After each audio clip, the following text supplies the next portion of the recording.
This podcast is produced by The Brand is Female.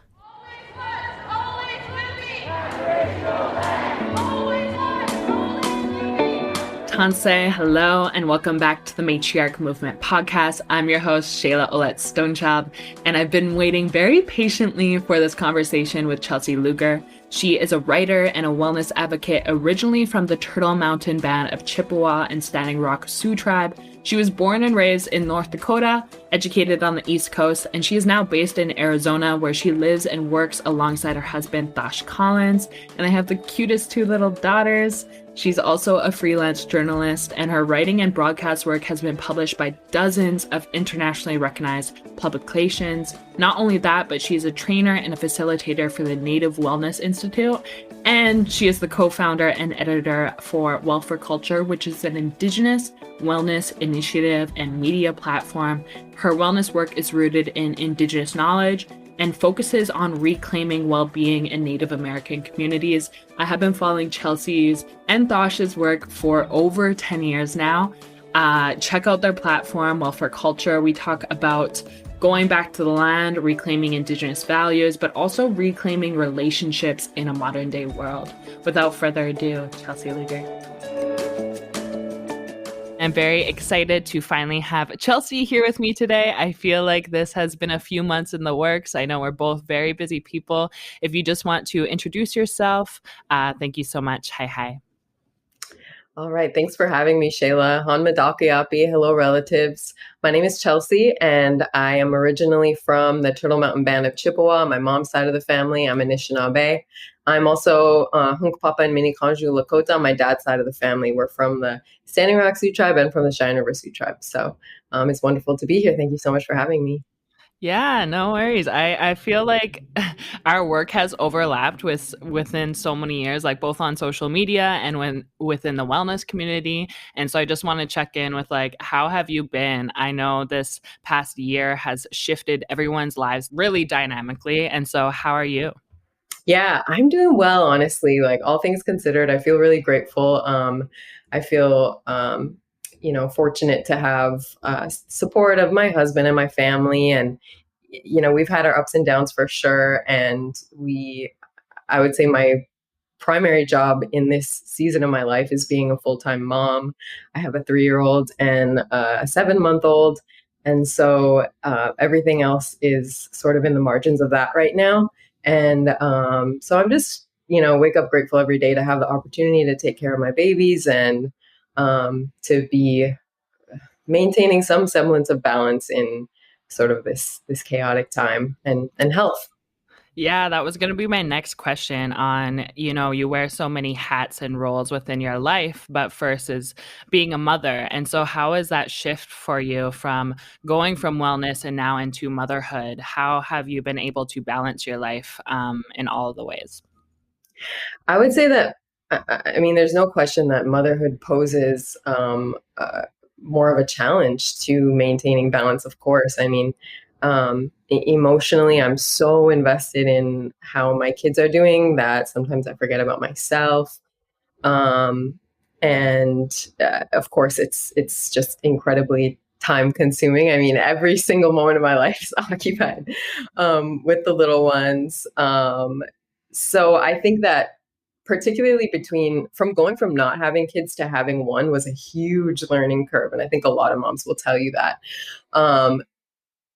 Having another baby this year, the learning curve wasn't as sharp. So I feel like I've been able to like really sit with it and enjoy it a lot more and be a lot more present. And like anything else, motherhood is also a skill. You get better at it as you go. So I like to think, I had it quite a bit more figured out the second time around. But yeah, every day is a learning experience. And I just, as with everything else in life, I try to emphasize and focus on the parts of it that are bringing joy. And I think, starting every day and every moment with gratitude is really the way that we do that. But yeah, certainly balancing career and motherhood is a big challenge, but I'm here for it. And I always say that what's really interesting is looking back, so many years ago to when I really committed my life to sobriety, to wellness, to, founding Well for Culture and all that stuff. the primary thought that was sort of in the forefront of my mind as I began to envision my future was, I'm going to be a mother one day. What kind of a mother do I want to be? And this is years before I met Thosh, before anything, but I still knew that. And so I always say my kids are, rather than kind of viewing them as getting in the way of my wellness, which you could see, because sometimes like, because of my kids, I don't have time to work out or to cook the right thing or whatever. But in reality, the way that I try to look at it is, I am well because of my children. I am well because of the thought, the vision of my children in my future. And so really they are my purpose and my foundation. I love how that you even visualize, like, how do I want to be a mother? How do I want to embody motherhood before you were even had kids or before Thosh was even in your life? And so there's this idea of matriarchy. And so I'm curious to know, how would you define the word matriarch, and who are you currently inspired by? Oh, that's such a good question. I view matriarchy as a system of balance. I view matriarchy as a state of being in which women are simply being ourselves. And it's so funny talking about, like, I don't even want to use the word allowed, like in a system in which women are allowed to live and to be and to exert our full potential.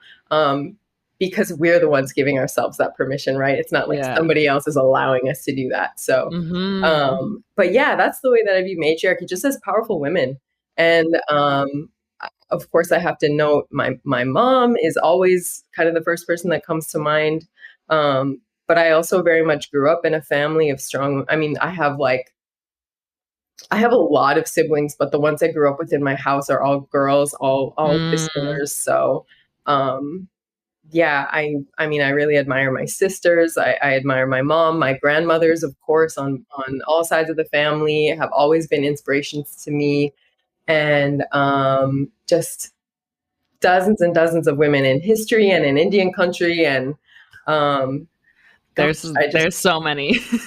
I can't even name any. Yeah, it's so many. But I love that you bring up like being in your power, and like visualization is so powerful. And for me, when I really became into my power, I was challenging the ways in which I gave my power away. And so I noticed I did that through like relationships and through allowing the like patriarchy to dictate and control my life. And so yeah, reclaiming your power can look so many different ways. And I love that we both have very different lives, but also remaining rooted in our power. And so I know that you have done so much within your career within the wellness world. And so I'm curious to know, how is it being an Indigenous woman taking up space within a very, white dominated wellness industry?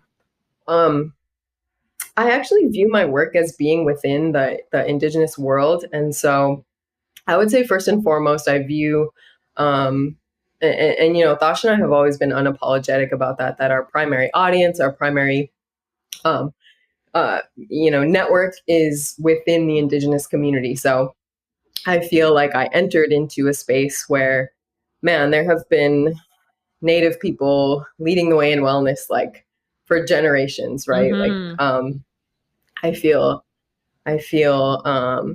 grateful for the people who came before me in that sense. And so yeah, that I would say it's an empowering process for me to understand and to center the notion of wellness just within our communities, and to view our people as like the primary viewers and audience of our work.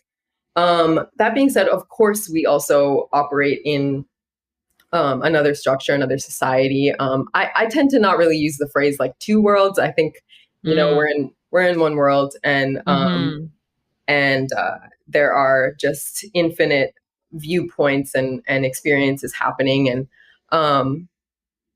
so I would say, as far as the mainstream wellness world, it has been a challenge to sort of dabble in those spaces. And whenever I work with companies or publications that are in the mainstream wellness world, I understand that they need my contribution more than I need them, Mm-hmm. because their understanding and their notions of wellness come from the Indigenous worldview anyway, whether they realize it or Mm-hmm. not, whether that's North American Indigenous or whether that's Indigenous peoples globally.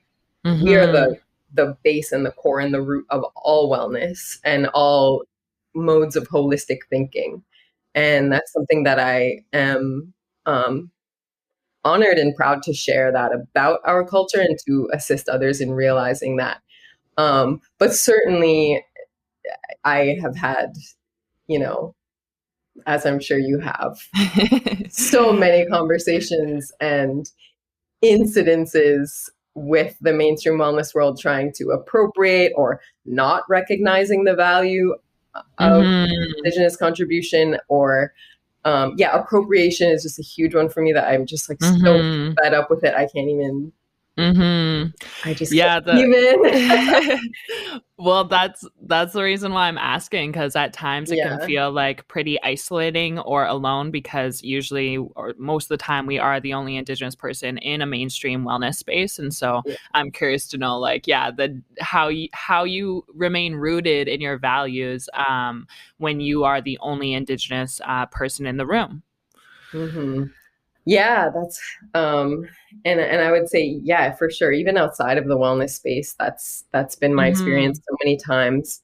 And it's hard because I think that in those moments when you face discrimination, or when you face cultural appropriation or whatever it may be, it's an emotional experience. We've all been there as Native people. Your heart is beating fast. You lose your words. You don't know what to say. Mm-hmm. You feel belittled. You feel angry.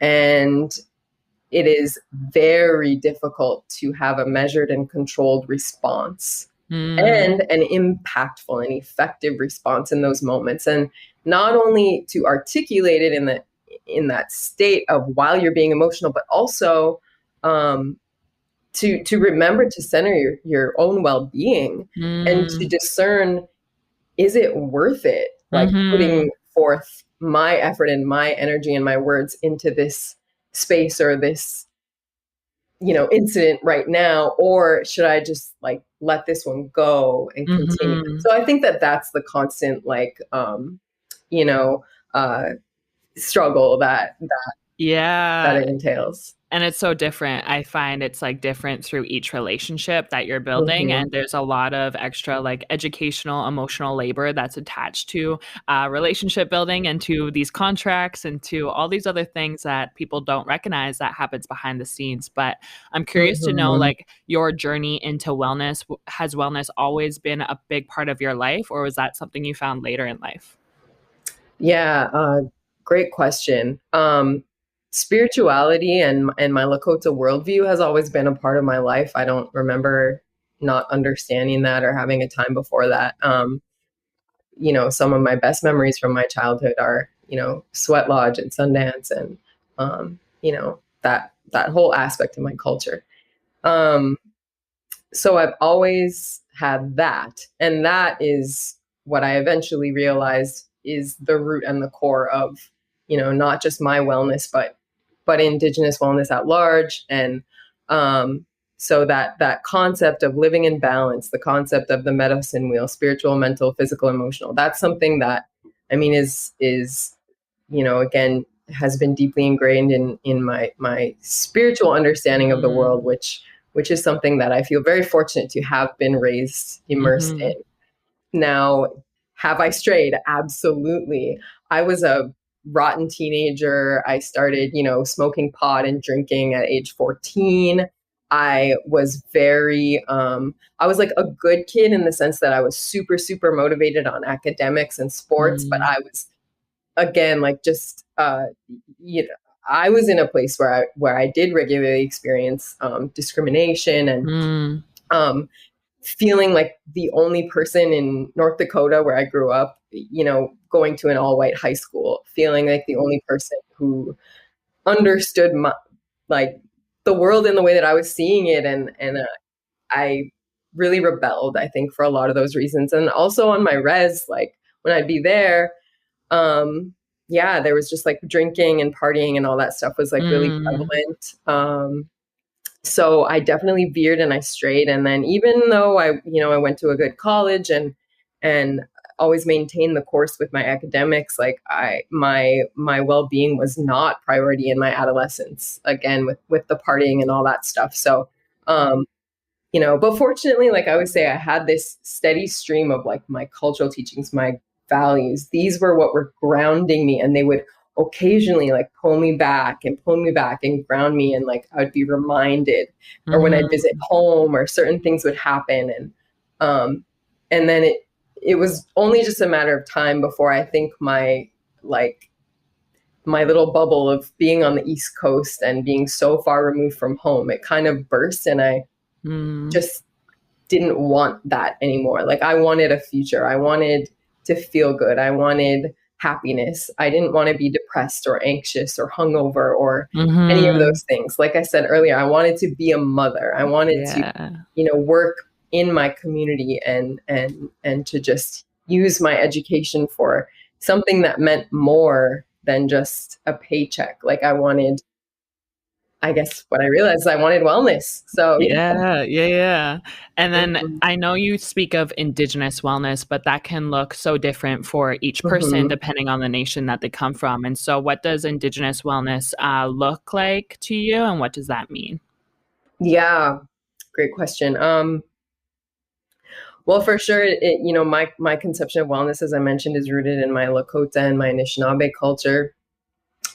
So just being a good relative, living in balance, understanding the medicine wheel, understanding like from my Lakota side, the seven sacred rites, or Mm. um, the from my Anishinaabe side, the seven grandfather teachings. It's really interesting how that number seven always comes up, and that's Always. part of the reason why.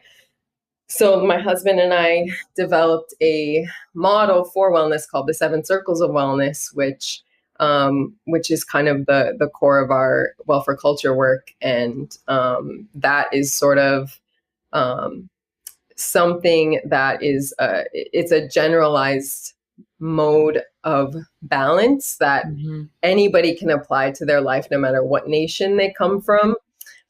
So I feel that that is also become a part of my understanding of Indigenous wellness. Mm. But yeah, you're right. It really looks different for so many different people, and I think that that's why it was important to us, because we do work all across Indian country. And I Mhm. think that's why it became important for us to develop a model that could be adaptable and malleable to people depending on what nation they're from.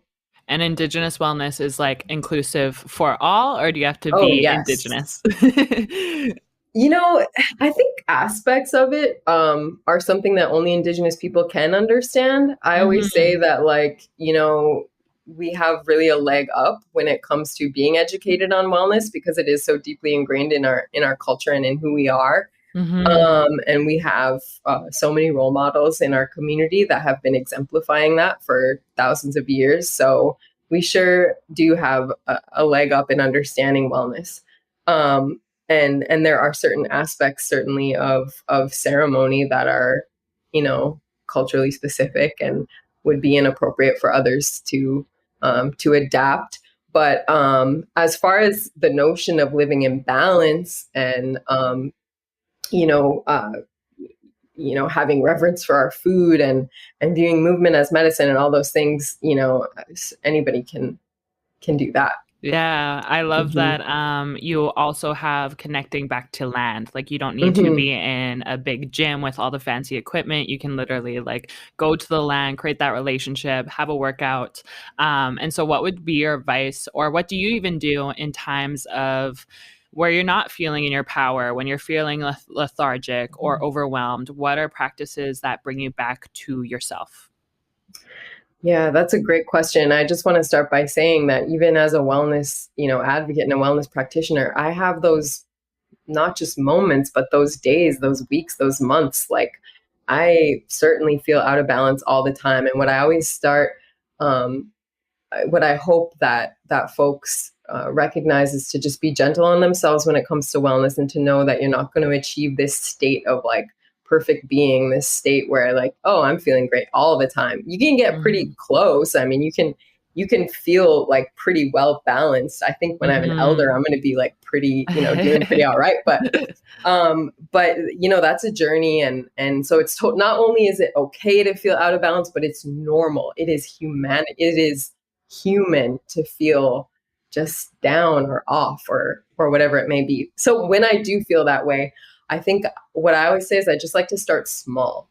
So I'll tell myself like, okay, you've proven to yourself before that moving your body even just a little bit for 5 minutes is going to make you feel better. It is going to automatically like release some endorphins, and it is going to, bring a little smile to your face and just like make you feel a little bit better at least. So just do 5 minutes. So I'll tell myself, okay, so I'll start with 5 minutes. And then usually what happens is it'll turn into more, it'll turn and be like, oh, this feels good. Okay, I can do this today. I can. So it'll turn into like a half an hour or maybe even an hour. And, maybe I'll do some stretching, and then I'll, take one of my girls for a walk outside, and maybe even like lift some weights later on. Yeah.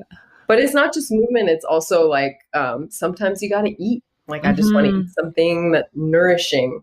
Sometimes you just got to, have a cup of coffee or have a conversation with my husband, and just like unplugging is a big one for me. And that's one that I've been really, really good about lately, actually. Like I'm hardly on like my phone or my computer anymore. And that really contributes to my wellness. So there's so many things. There's so many. And I think it's, like dismantling like this colonial programming. Cause even I have to learn so much about my diet, because I'm unlearning like all these health, vegan or like all these fad diets. And it's really hard on the system, but also unplugging. I think cause we're so tapped in all the time that it's like literally giving our power away to this piece of technology. There's like the pros and the cons of it. And I know that you've worked with Nike N7 and you've partnered with a few other brands. And so what has that been like for you?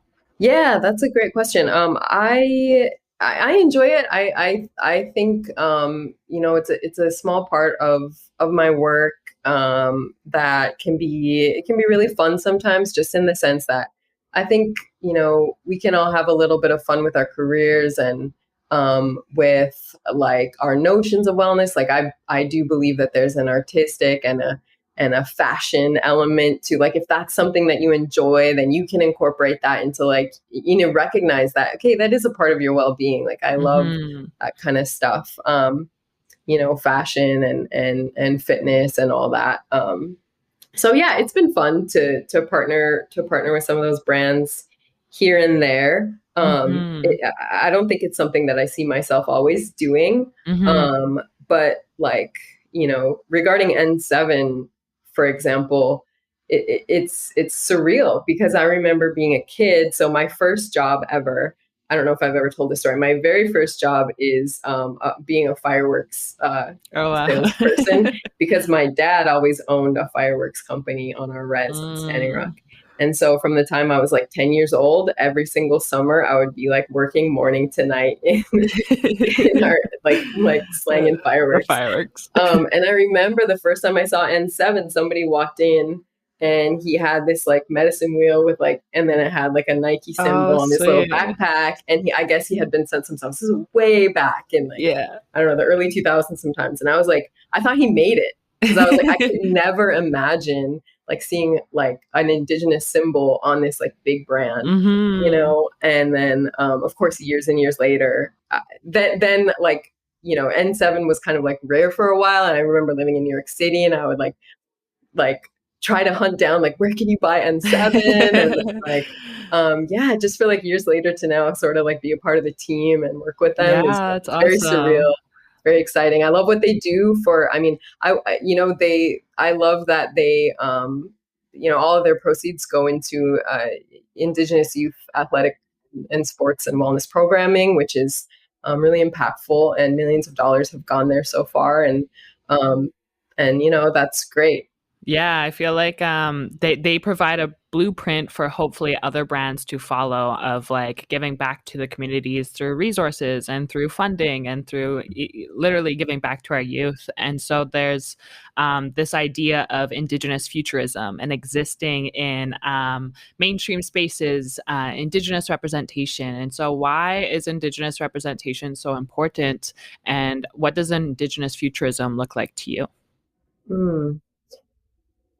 Um, Representation is important for our youth because it's important for our youth to understand that we are as diverse as anyone else, we are as capable as anyone else, we are um, belonging anywhere that we wish to belong. And I would say it's even more important for mainstream. I mean, they're the ones that are really benefiting from Indigenous representation in a way because Hmm. God, like our worldview is so important and so enriching, and our art and our beauty and every aspect of who we are is like, something that only uplifts the world, that the world needs to see and needs to understand. And yeah, so I think representation is cool in those ways. um, Now, there are also parts of me that is very like, I hate for us to be tokenized, and I Hmm. am really like have kind of been looking out for that lately. And Hmm. I think it's really important for us to have the ability to discern, like, does this company like really value diversity and incorporate Indigenous worldview and in Indigenous communities in meaningful ways, or are we Hmm. being tokenized? And so that, I think that's a question, something that we're always navigating, right? Totally. And it's such a fine line too, because we have been historically left out for so long that it's like when you are the first of something, then initially it is going to feel kind of like tokenization regardless. Mm-hmm. That's something that I've been playing with in my mind as well. Mm-hmm. But then this idea of Indigenous futurism of why cannot we exist in these spaces that we have been left out of? And so in your eyes, what does Indigenous futurism, what do you hope for the future? I So Indigenous futurism is an intergenerational worldview. It is recognizing the cyclical nature of life. It is recognizing that all of our teachings originally come from the land. The Mm, land is the original curate of our culture. The land is still here, will always be here for us, holding us up. mm, It will take us into the future. And in the future, we will continue to remember a lot of mm, what has always kept us going, always kept us alive, always kept us well. And in the future, we'll continue to remember these aspects of who we are.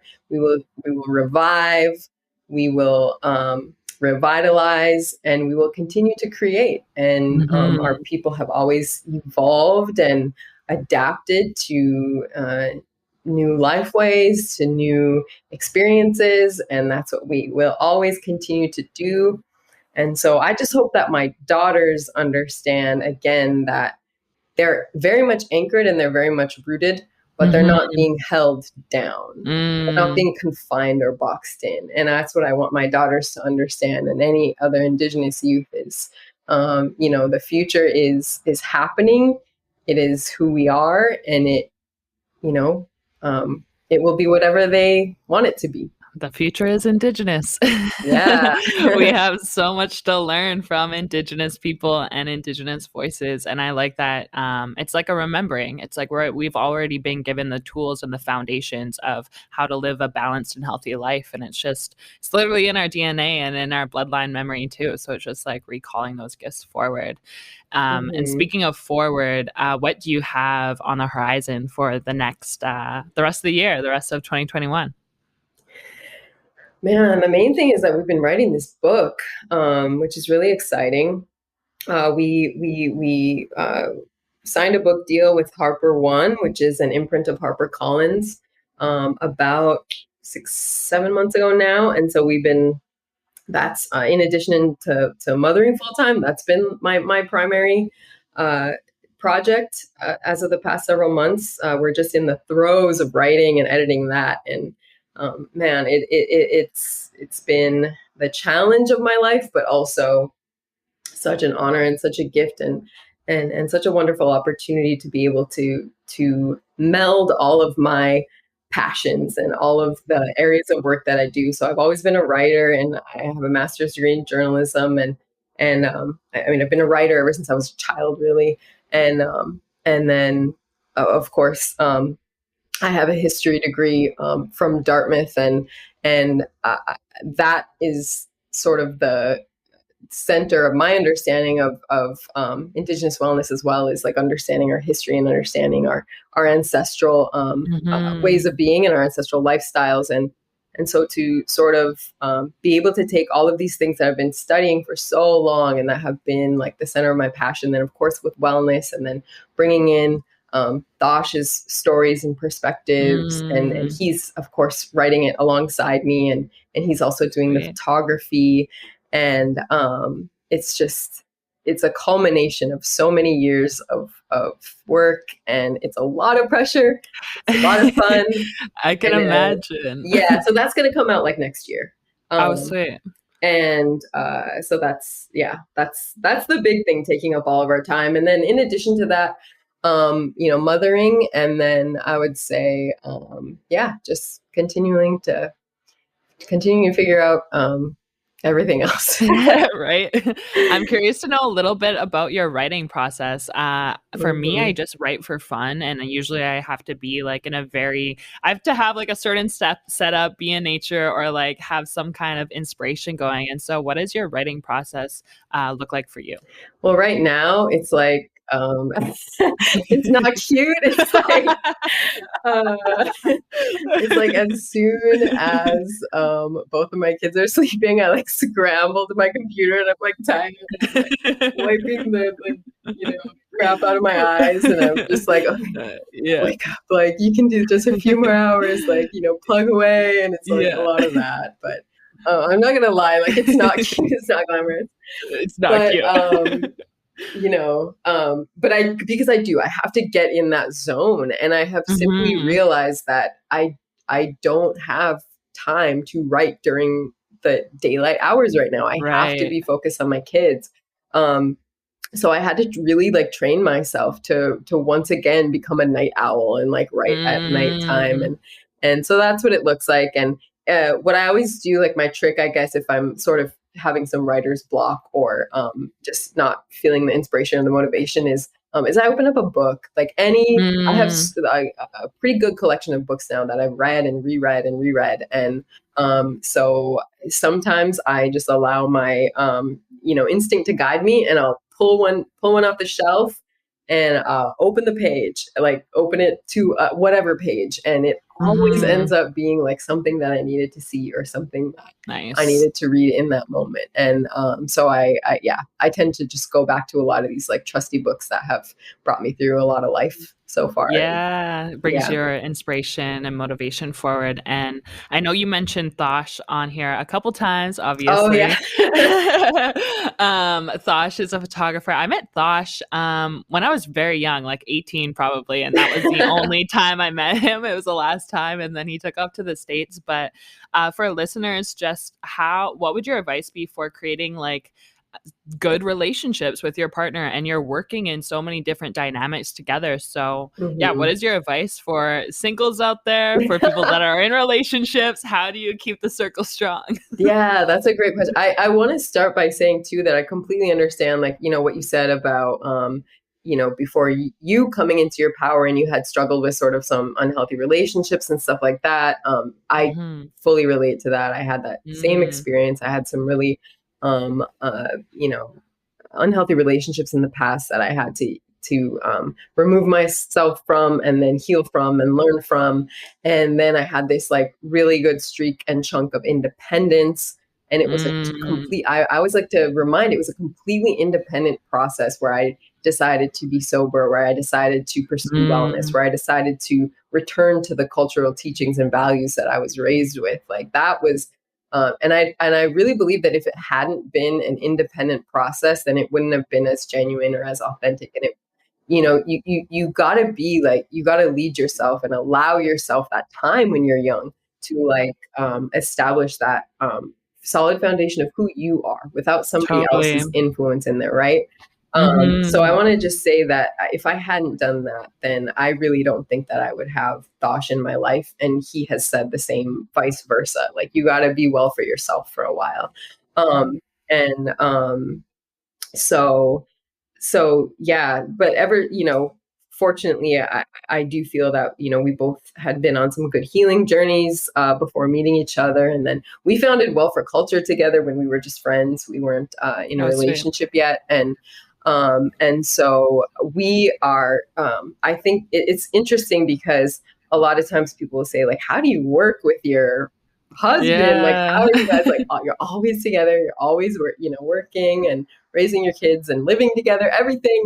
And for us, it's like, that is the foundation of our relationship. So we almost can't imagine it another way. Like, I can't imagine being married to somebody who's not Dosh, because he's so passionate, totally organically, about all the same things that I'm passionate about. And we just have the same perspective on like how we should raise our kids and how we should practice wellness for ourselves. And certainly we have our own independent things that we do. And we love to give each other space and give each other, we have, the core of our relationship is also like freedom and trust. And, because of that, it's healthy and it thrives. And yeah, I think that it kind of helps that we work and do the same thing, because it just all feels pretty seamless. I have like not a partner, but a soulmate best friend where we do everything together because we like the same things, and it just feels so natural because we both are building something that is based on the same likes and dislikes. Yeah. That's awesome. And you give me hope. You give me hope that as a single individual woman, we're in her power, that I will find I will find my future life partner when it's ready. Of course. No doubt. Fingers crossed. And how can people support your work moving forward? Do you have workshops coming up? How can people support what you're up to? Yeah. Well, thank you for that. If people would like to donate to any cause, I always suggest look up the Native Wellness Institute, which is a nonprofit organization that based in Gresham, Oregon, that we work for as consultants and as trainers. They do a lot of work for youth and a lot of work for community and within community. And so please, support them. And then also, Well for Culture, we're taking a little bit of a step back from like a heavy schedule of trainings and workshops right now, just because we are focused on writing the book. But, absolutely reach out to us. And I'm sure you'll have our contact information in the podcast notes. But yeah, reach out to us if you'd like us to maybe one day visit your community or at least meet you over Zoom. We still do some of that from time to time. Are you coming to Canada anytime soon? I think our borders open in like a couple weeks. Yeah, that's a great question. I mean, I don't think we have it on the agenda, but we would, I hope so. Every time that we, visit communities up north, we really have such a great time. And you guys are also progressive up there and doing great things in wellness. And so, we hope to make it up there. If not anytime in the next couple of months, for sure, like next year sometime when the book is coming out, we'll be doing a big tour, and yeah, hopefully we'll see you up there. What are you allowed to say what your book's called, or is that still in the works? It's a tentative title. It's called The 7 Circles of Wellness, which is what our model that we created for Indigenous wellness is called. And I think the subtitle is like an Indigenous philosophy for living a balanced life. But it could change. That's kind of like that's the tentative title. Awesome. Well, I'm counting down the days till it comes out, and I hope that our paths cross in the future. Maybe I'll have to go to, where are you, Arizona? Yeah, come on down anytime. Are things better over there? Is it safe over there? I don't know. I mean, I feel like it's not safe anywhere. Yeah. It's such a hard thing right now dealing with this pandemic. And I'm really treading lightly with everything. Like I felt so confident for such a long time that like the vaccine was, I just didn't, well, of course, I advocate for the vaccine and I advocate for everybody to do that, but I just didn't anticipate this like Delta variant being throwing a wrench in everything and all the efforts. But man, like this pandemic is coming with lessons and it's coming with teachings. And so I'm just continuing to try to, be as safe as possible in order to protect, our vulnerable community members, our elders, our children, like that. So yeah, community we'll tread lightly with travel, but yeah, community care is so important right now. And personal care. So thank you so much for taking your time to share a bit of your story, your knowledge, your wisdom, your medicine. I hope to meet you soon in the future. Maybe do a workshop or a training session together. Thank you so much, Chelsey. All right. Yeah. Thank you for having me. It's great to be here. Really appreciate it. Appreciate all the work that you're doing and just excited to be a small part of it. I hope you enjoyed today's episode and I would love your feedback. Follow me on Instagram at Shayla0H, at matriarch.movement. And don't forget to subscribe on the pod platform of your choice and review and rate where possible. I'll be back in a week. Hi. Thank you so much for tuning in.